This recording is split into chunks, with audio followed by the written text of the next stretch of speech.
Go the Distance, Chapter 13. I Won't Say. Meg took a deep breath and inhaled the salty air as they took flight, letting it fill her lungs. The sound of the wind helped her heart slow, and for the first time she could remember she wasn't squeezing Pegasus's neck. Maybe this flying thing isn't so bad after all, she thought. Maybe I just needed to be in a panicked rage to enjoy it. Of course, Meg was not about to look down, but she certainly felt calmer and more in control than she had on the ground. The farther they flew away from Aegeus and her old life on that cliff, the more she felt something else.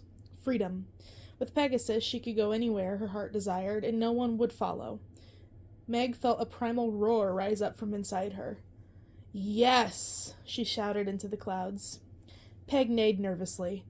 "I'm fine," Meg patted his mane. "Better than fine." She started to laugh. She never felt more free. She could kind of see why Hercules liked riding Pegasus. Hercules. Her hand went to the satchel, and the orchid tucked inside it.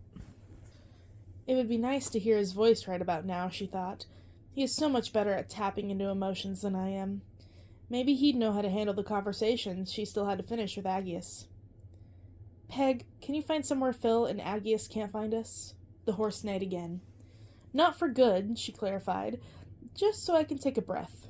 All this feeling stuff is exhausting." Pegasus seemed to understand, because he came in for a landing in a meadow blooming with hyacinth, orchids, and a myriad of other cute, colorful blossoms. The meadow was gorgeous and completely private. She didn't see another soul around. Carefully, Meg removed her orchid and held it up to the sun. "Ready to see your friend?" she asked Peg, and he launched back into his hind legs in excitement. "Here goes nothing." Meg ripped the petal in half and watched as it blew away. Seconds later, she saw a bright flash. She shielded her eyes as a glowing ball started to form in the air. In a moment, Hercules was standing in front of her. "Meg!" He ran to her, scooping her up in his arms and swinging her around, before pulling her into a kiss. "Are you all right? What happened? Do you need any help?" She put her down and pulled out his sword in the swift move, his face darkening as he spun around. She couldn't help laughing. "I don't need anything." The lug was cute when he was in protective mode. It suddenly struck her that she'd not even thought to call upon him during the battle with the Empusa. "Well, that's not exactly true. I could use your advice." She touched his blonde curls. "Plus, I just wanted to see you. Is that enough of a reason to call?" "More than enough." He pulled her into his arms again. "I've missed you." "I've missed you too." She sank into his large, glowing arms. She was still getting used to his being a god. They stood there for a moment, listening to the sound of the flowers rustling in the breeze, in each other's hearts. Then she heard a neigh. Hercules turned around. "Pegasus?" Peg jumped around. "Hi, boy, have you been taking good care of Meg?" He patted the horse's side and saw the healing scar. "Whoa, what happened to you?" He noticed the bandage on Meg's arm. "And you!" "You've missed a few things while you've been upstairs," she said, nodding to the heavens before quickly filling him in on their fight with the Empusa, finding Phil, meeting Athena, and their insistence that Meg talk to Aegeus. It was draining, rehashing it all. Maybe that's why she felt left the most important part of the story out. "Meg, wow, I'm so sorry you had to go through all of that alone." He held her even tighter. "Seeing Aegeus must be real rough. Brutal." She buried her head in his chest and wished she could just forget about the whole journey. "Why did Athena want you to talk to him anyway?" Hercules pressed. "Does he have anything to do with the rest of your quest? Which is what exactly?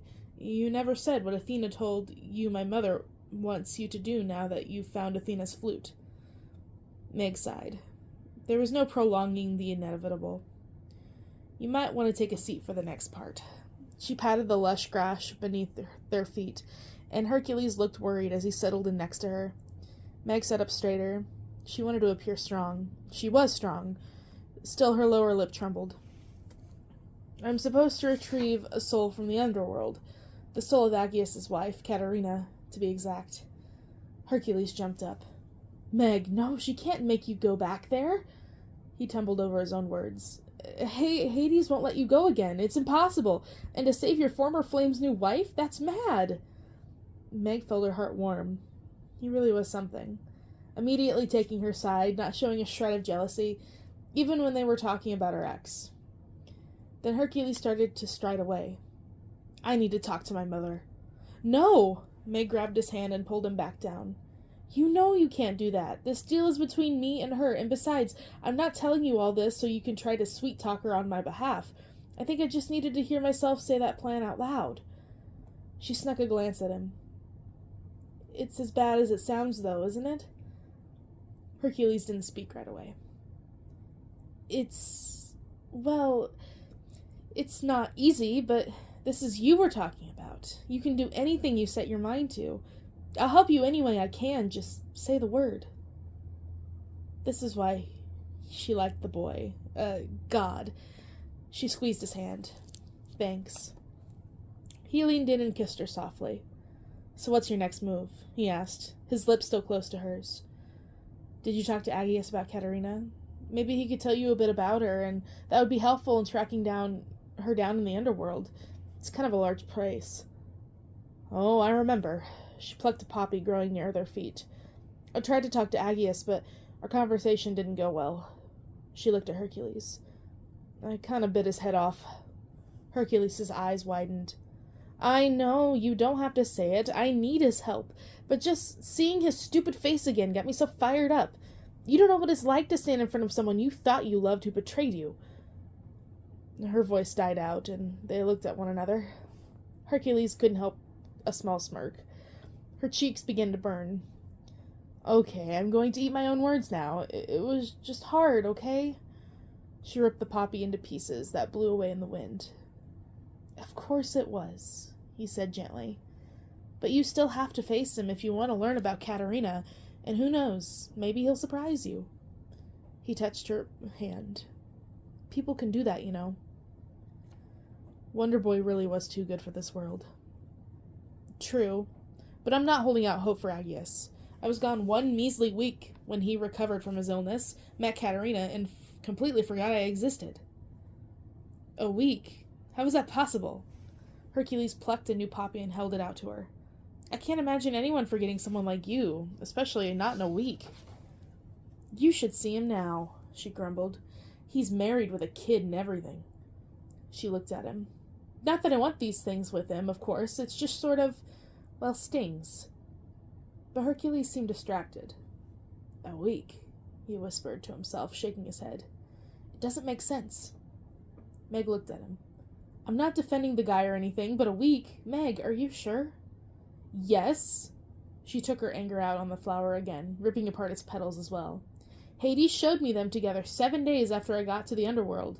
After that, he'd make me watch scenes of Aggius and Katerina together at night, like it was some sort of performance. Hercules sat up straighter. Hades did that? He looked out across the meadow. Huh.